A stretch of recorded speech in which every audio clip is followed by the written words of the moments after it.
Hey, welcome back.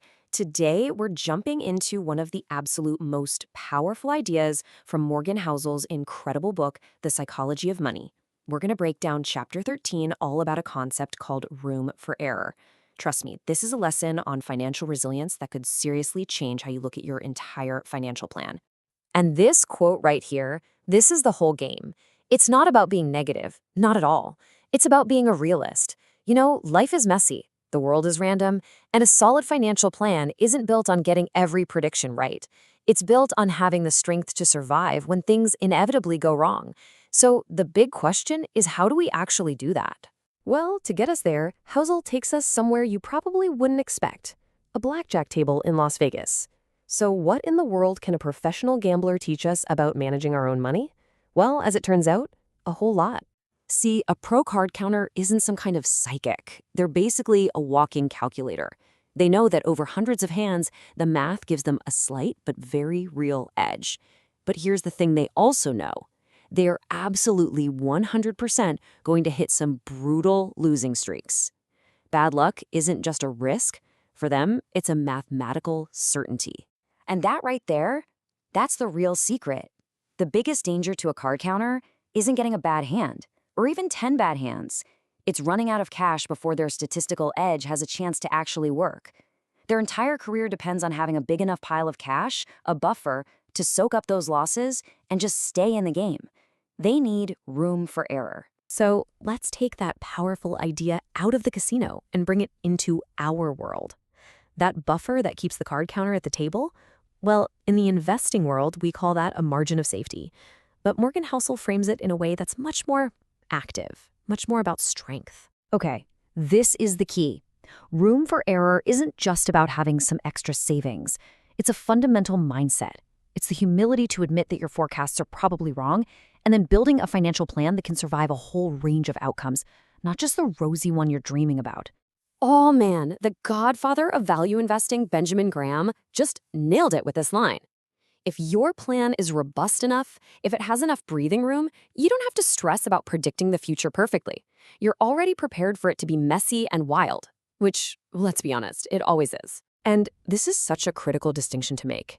Having room for error isn't just about being conservative or playing defense. It is an offensive weapon. It's not about avoiding risk altogether. It's about building the endurance you need to survive the risks you're already taking, so you can stick around long enough to actually reap the rewards. It's what lets you stay invested long enough to let compounding do its magic. And look, this isn't just some abstract theory from a book.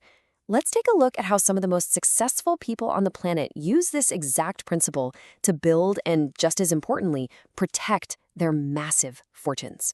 I mean, just look at this. Back when Microsoft was still a relatively young company, Bill Gates demanded they keep enough cash on hand to run the entire company for a full year, with literally $0 coming in. And Warren Buffett, he's famous for saying he will never, ever risk a good night's sleep for a few extra points of profit. For them, survival and endurance come before everything else. Okay, so let's bring this down to our level. Because for you and me, room for error isn't really about building a multi-billion-dollar company. It's about avoiding those single, devastating mistakes that can completely knock us off course for good. Just picture it. You wake up, you check your retirement account, and you see this number. Everything is down 30%. Now, this isn't some crazy made-up scenario. This kind of thing has happened and will happen again. The real question isn't if it will happen, but how you're going to feel when it does. No, really. Take a second, forget the numbers on the screen. What does your stomach do? Can you feel that panic start to creep in? That voice in your head screaming, "Sell it all, just make the pain stop." That feeling, that emotional reaction is just as real as the financial one. And this gets to such a deep truth. Maybe your spreadsheet says you can financially survive a 30% drop, but if you can't emotionally handle it, you're probably going to sell everything at the absolute worst time, turning a temporary paper loss into a permanent, devastating real one. Your margin of safety has to be big enough to protect you from yourself. The great Nassim Taleb put it perfectly. You have to take some risks to grow your money. Of course, but any risk that has even a tiny chance of wiping you out completely, that's a risk you can never take. It's like playing Russian roulette. Sure, the odds are 5-1 in your favor, but the downside is so catastrophic, it's not a game worth playing. There is no room for error when it comes to ruin. So, we've talked about risks we can kind of see coming, like a stock market crash. But the most dangerous risks, the ones that can really blindside us, are the ones that are literally impossible to predict. The true black swans. This is one of my favorite stories in the entire book because it's so wild and it's true. The German army had these state-of-the-art tanks, the best in the world, and an entire unit, more than 100 of them, was rendered completely useless by field mice. They had eaten through the wiring. I mean, who plans for that? What engineer puts mouse-proofing on their tank design checklist? You just can't predict some things. This story perfectly illustrates an engineering concept called the single point of failure. It's that one linchpin that your whole plan depends on. Because a really good rule of thumb in life is that if something can break, you should just assume that one day it will. The only defense is to not let your whole system depend on that one single thing. And here's where it hits home for so many of us. For the average person, the biggest single point of failure is that our entire financial world is supported by one thing, our paycheck. No savings, no buffer. That's why saving money without a specific goal is so powerful. You're not saving for a car. You're saving for the day the financial mice show up unexpectedly. You're building redundancy into your life. So let's wrap this up by turning the spotlight around. The whole point of this isn't just to learn a cool concept. It's to take a hard, honest look at our own lives. Seriously, take a moment and think about it. Is it your job? A single investment that you're way too heavy in? Is it the fact that you have zero emergency savings? Just identifying it, that's the crucial first step.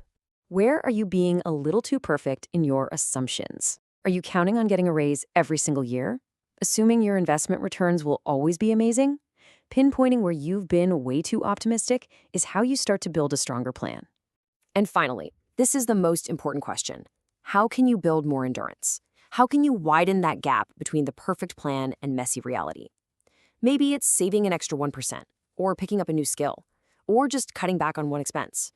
Whatever it is, what can you do starting today to give yourself more room for error? Because the bigger that gap is, the more likely you are to win in the long run.